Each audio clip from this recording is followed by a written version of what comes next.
en ressortant ce qui vous paraît être les points les plus intéressants, les points les plus essentiels. Donc nous, quand on regarde Mohamed faire sa présentation, d'une part, on va apprendre sans doute plein de choses. Deuxièmement, on va évaluer la prestation de Mohamed. Donc on fait nos deux colonnes, le plus et le moins. Dans le plus, on met tout ce qu'on trouve bien, tout ce qui mérite d'être souligné comme étant particulièrement bien, voire on note les choses où on se dit, bah, tiens, moi aussi, quand je fais des présentations, je vais piquer cette façon de faire, cette façon de présenter, ou cet argument. Et dans le moins, on va mettre tous les points où on estime qu'ils pourraient s'améliorer. Hein, tout ce qui est points à améliorer. Ok, allons-y. T'as la comment? Yes. Bon, c'est toi, chef. Tout le monde est prêt? Allez-y, monsieur. Suite à cette journée expérimentale qui nous permet de faire un enseignement inversé, moi j'ai choisi une vidéo sur le traitement des objections de M. Philippe Corda, qui va nous démontrer dans une vidéo que je vous montrerai après le PowerPoint, qui nous permet de voir comment on peut traiter les objections. Donc, pour le traitement des objections, il n'est pas indispensable de pouvoir traiter toutes les objections. Certains clients ont leurs propres objections pour se rassurer eux-mêmes. Donc ils émettent des objections parfois pour se rassurer ou bien même pour pouvoir réfléchir à leurs achats. Dans l'ensemble des objections, d'après M. Cartman, il y a un triangle.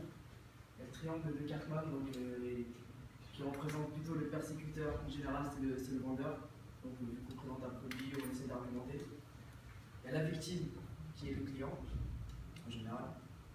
Ensuite, il y a le sauveur. Le sauveur, c'est en fait une tierce personne qui intervient dans un débat ou bien pour n'importe quelle négociation. Donc, le triangle de Cartman nous informe que le persécuteur peut très bien se transformer en victime. Si même le client nous pose une question assez complexe, et le sauveur peut se transformer en persécuteur.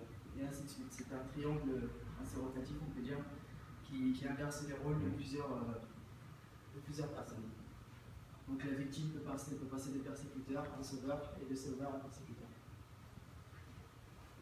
Donc il ne faut pas contrer l'objection. Vraiment, c'est une manière de pouvoir annuler la vente ou bien même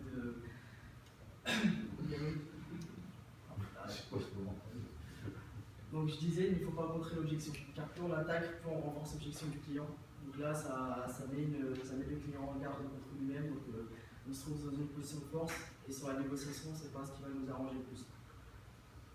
Donc il y a trois façons de répondre à une objection, grosso modo. Donc transformer l'objection en argument. On va prouver par nos propres arguments que son objection peut être une objection précise, et nous on va lui transformer son objection en lui donnant un argument sur sa propre objection, et puis de manière à ce qu'on puisse trouver un terrain d'entente où nous on répond à son objection et que le client soit un peu supporté. Établir un zoom arrière, donc on se base sur des faits passés par rapport à cette objection là, qui nous montre que nous cette objection on en a déjà eu et puis qu'on a réussi à la transformer en bel argument. C'est très bien défini. Donc établir un zoom avant, se projeter, donc on se projette vers une solution qui est plus adéquate entre le client et la nôtre, qui peut nous permettre de trouver un terrain d'entente sur l'objet de l'objection. Donc pour conclure ce petit PowerPoint, donc une phrase que Philippe Corda a dit durant son petit entretien de la vidéo que je vous montrerai après. La meilleure façon de faire que les gens soient d'accord avec vous, c'est d'être d'accord avec eux. On n'arrivera pas sur une bonne solution d'entente si nous-mêmes on n'est pas d'accord avec ses propres objections. Le but c'est de répondre à l'objection du client et de faire que le client soit d'accord avec eux. Et nous qu'on soit d'accord avec eux. Donc voilà, je vais procéder à le visionnage de la vidéo, et vous verrez l'ensemble de ce que j'ai dit, vous verrez sur la vidéo. D'accord, merci monsieur.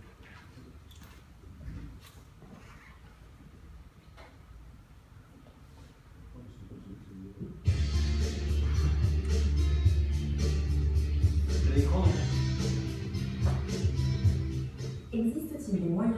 d'avoir réponse à toutes les objections. C'est vraiment pas indispensable. Parfois, les gens émettent une objection pour se rassurer, pour réfléchir eux-mêmes, donc pas forcément en direct. Parfois aussi, les gens attendent d'être entendus. Ils expriment une préoccupation, ils veulent sentir qu'ils ont été compris et il n'y a pas forcément besoin de répondre. Parfois aussi, vous pouvez laisser quelqu'un d'autre répondre. Ça vous est peut-être arrivé, vous êtes dans une assemblée, une réunion, vous proposez, présenter quelque chose et quelqu'un vraiment vous agresse avec une objection très violente. Vous taisez un instant et quelqu'un d'autre va prendre votre défense. Et à ce moment-là, vous n'avez plus qu'à repêcher la personne qui était intervenue en disant qu'elle a soulevé un bon point. C'est ce qu'on appelle le triangle de Karpman. Karpman, c'est ce psychologue, un des tenants de l'école de l'analyse transactionnelle dans les années 60, qui avait identifié le fait qu'il y a beaucoup de situations qui s'analysent avec un persécuteur, une victime, et quelqu'un qui intervient comme sauveur. Par exemple, la personne qui vous persécute en faisant une objection, vous place en situation de victime, quelqu'un d'autre intervient, votre sauveur, mais en fait, cette personne, en vous sauvant,